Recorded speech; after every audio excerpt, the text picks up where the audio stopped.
My name is Daniel Dockin. Welcome to Module 0, Unit 10. In Unit 10, we're going to look at revegetation and monitoring, which are closely linked and usually run in parallel. Revegetation is about restoring vegetation after invasive plant control. This prevents bare ground from becoming reinfested, from eroding or becoming unstable, and ensures biodiversity has a chance to recover. Monitoring works alongside this process. It's not an optional extra. It's a core part of invasive plant management. We'll look at how monitoring visits must be scheduled at the correct seasonal times and targeted to the species being controlled. Together, revegetation and monitoring closes the loop in invasive plant management and provides long-term success.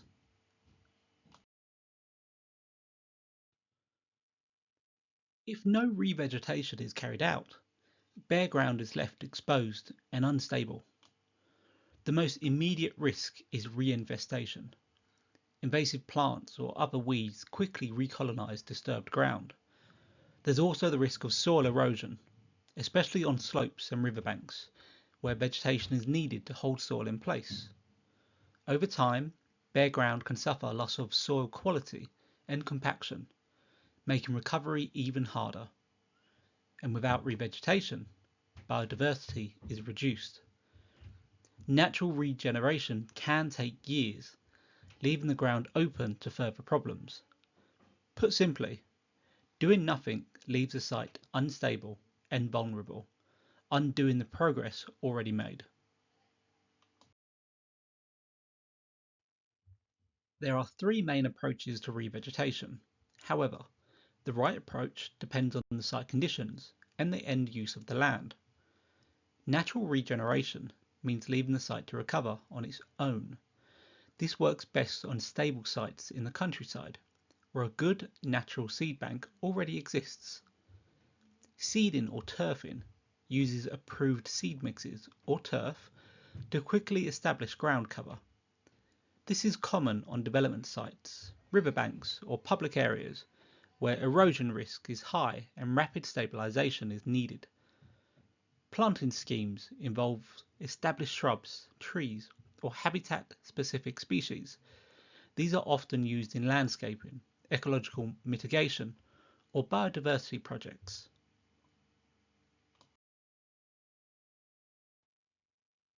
Revegetation must always be carried out in a way that is biosecure. Any soils, turf or seed mixes brought in must be clean and free of contamination. Otherwise there is a real risk of reintroducing invasive plants. It is also important to make smart planting choices. Not every invasive is listed on legislation. For example, some laurel bushes are not prohibited, but they can spread aggressively and suppress biodiversity, making them a poor choice. Instead, we should be selecting native or biodiversity-friendly plants that stabilise the soil, prevent erosion, and encourage natural recovery. Monitoring runs in parallel with revegetation, not as a separate stage. However, we're going to look deeper into this on the next slide. The aim of monitoring is to confirm that remediation has been successful and that no regrowth from surviving propagules is taking place. Revegetation and monitoring are not separate stages and should run in parallel. While revegetation stabilizes soils and reduces the chance of reinfestation, monitoring ensures that any surviving invasive plants are detected before they spread again. Inspections must be scheduled at the correct seasonal time and when plants are visible. For example, there is no value in inspecting for Japanese knotweed in January when the plant is dormant. Monitoring should target the areas that have been under remediation and those that could act as pathways for reinfestations. This means we are measuring the success of the remediation and also testing whether biosecurity measures are holding up. The Invasive Non-Native Plant Code of Practice sets species-specific monitoring requirements. For example, Japanese knotweed requires at least 2 full growing seasons of monitoring, while giant hogweed requires at least 3.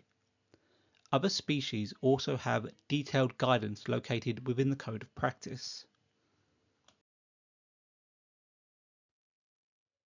Let's recap Unit 10. Revegetation and monitoring are not separate sequential steps. They should run in parallel. While revegetation stabilizes sites, monitoring ensures invasive plants don't get a second chance. Both activities are guided by the PCA Code of Practice for invasive non-native plants.